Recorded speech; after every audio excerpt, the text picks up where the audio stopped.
რა არის და რატომ არის საუჯებელი ინტეგრირებული სწავლება. მოვიძებთ ისტერვების სიტყვებს. უფრო მეტი საგებლობა მოაქვს ერთი და იმავე საგნის სწავლებას 10 სხვადასხვა მხრიდან, ვიდრე 10 სხვადასხვა საგნის სწავლებას ერთი მხრიდან.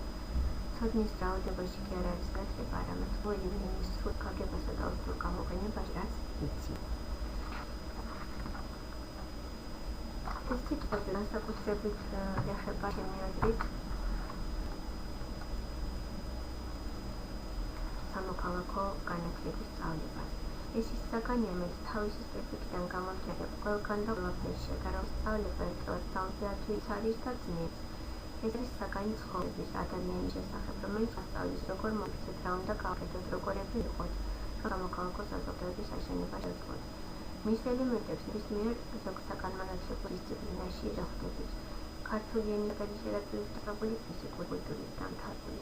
მასწავლებლის მთავარი უნარი სწორედ ამ ელემენტებს ერთმანეთთან კავშირება და მთლიანი სურათის შექმნა.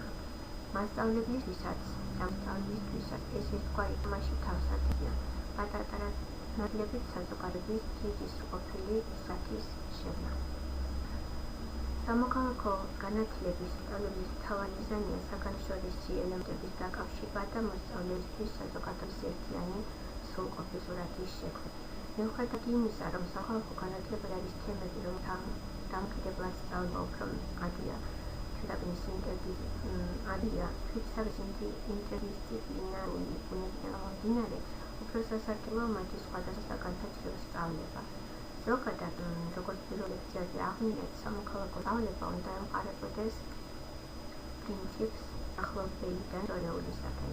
ეს განსაკუთრებით მნიშვნელოვანია დადებითი კლასებში, ამასაც ბავშვების ფიზიოლოგიური, ფსიქოლოგიური, გონებრივი თუ სხვა თავისებურებების გამო.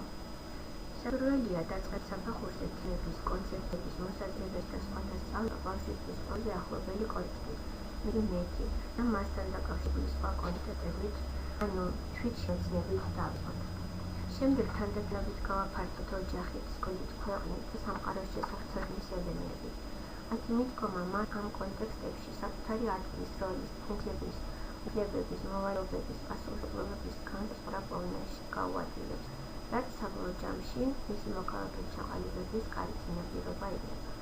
ასევე სასურველია სასწავლო პროცესში ხშირად გამოიყენებოდეს მრავალდროვანი ვიზუალური საშუალებები.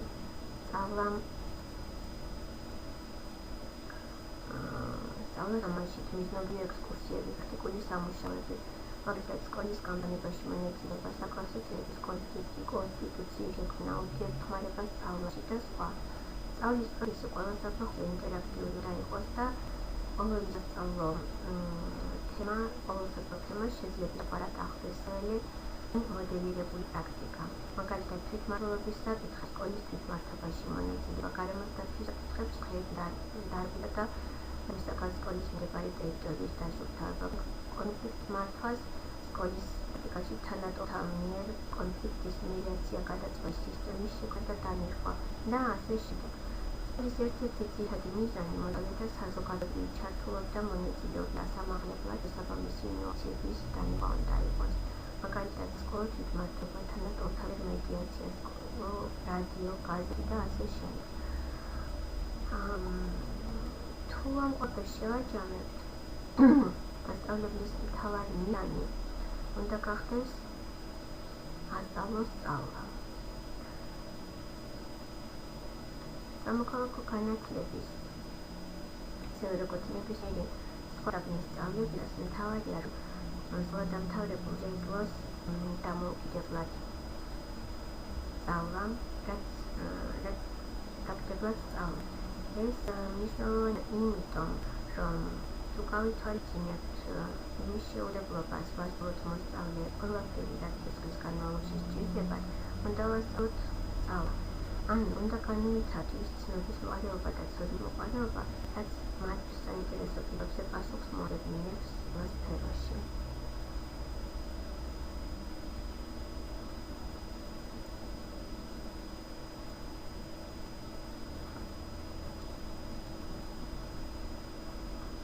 როგორ ასაფრიო საფეხურებადის წარმოდგენილი საზოგადოებრივი მეცნიერებები ეროვნულ სასწავლო გეგმაში.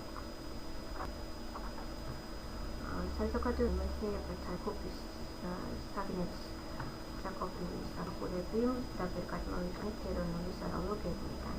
კერძოდ, დაწყებთ საფეხურს საზოგადოებრივი მეცნიერებები შეგნაირად არის წარმოდგენილი.